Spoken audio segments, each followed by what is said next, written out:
I'm Haley Taylor, and you're listening to The Rough Draft Diaries. This week on The Rough Draft Diaries, we're headed up to Royal Oak, Michigan to meet with a ceramics artist. We're meeting in her studio, which just happens to be in the basement of her home.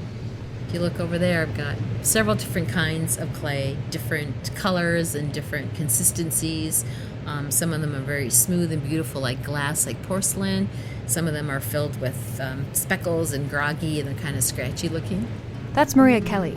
She labels herself as an independent artist, focusing on her work in ceramics and also in the theater. We'll try to cover both of those things, but we'll start with ceramics first, which kind of happened by surprise.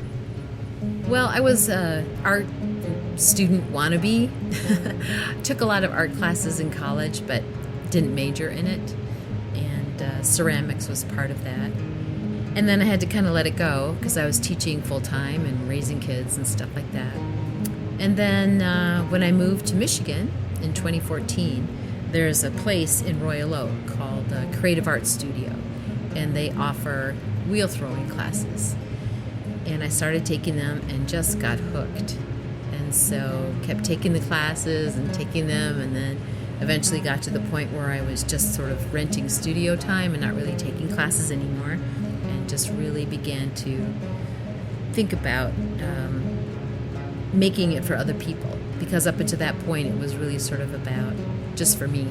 It's very therapeutic.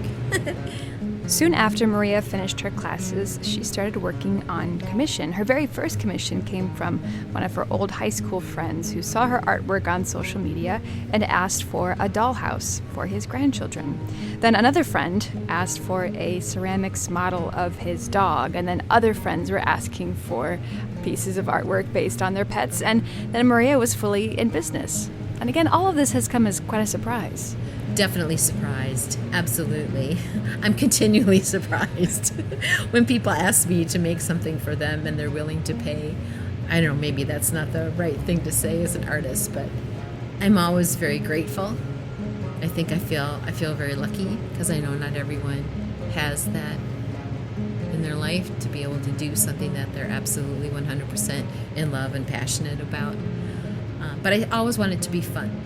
I don't want it to feel like it's a burden or a chore or something. So I really like the pace that I'm at right now. And again, very lucky.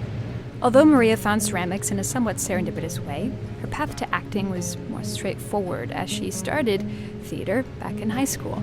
So after I did that, I had so much fun doing it. I just kept on doing it. So I was in as many school plays as I possibly could be in. Professionally, I started doing it after I graduated from college, gave it a shot, not only just theater, but acting in what they call industrial video commercial work. Again, it was exciting and fun, but unpredictable.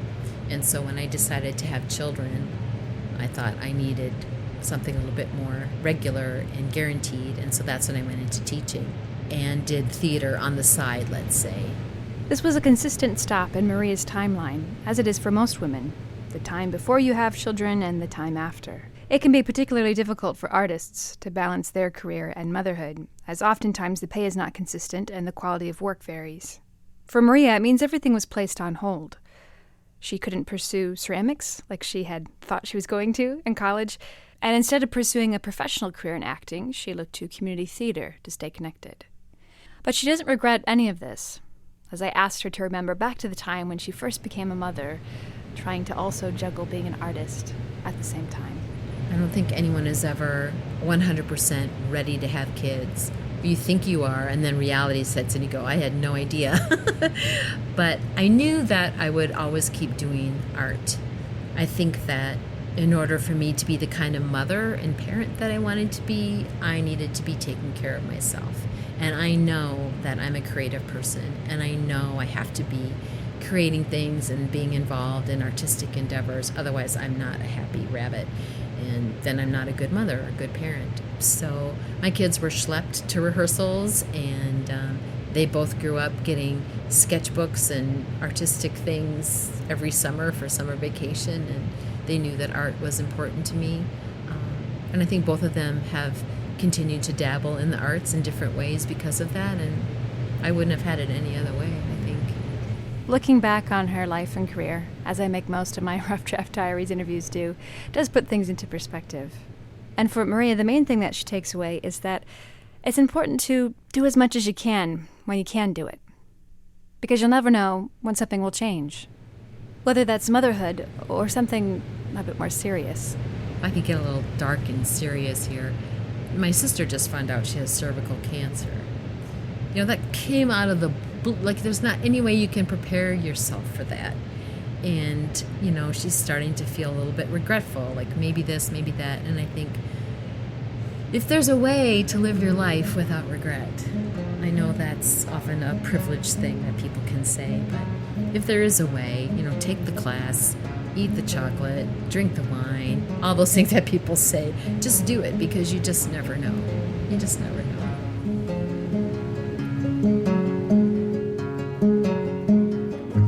I'm Haley Taylor, and thanks for listening to this episode of the Rough Draft Diaries.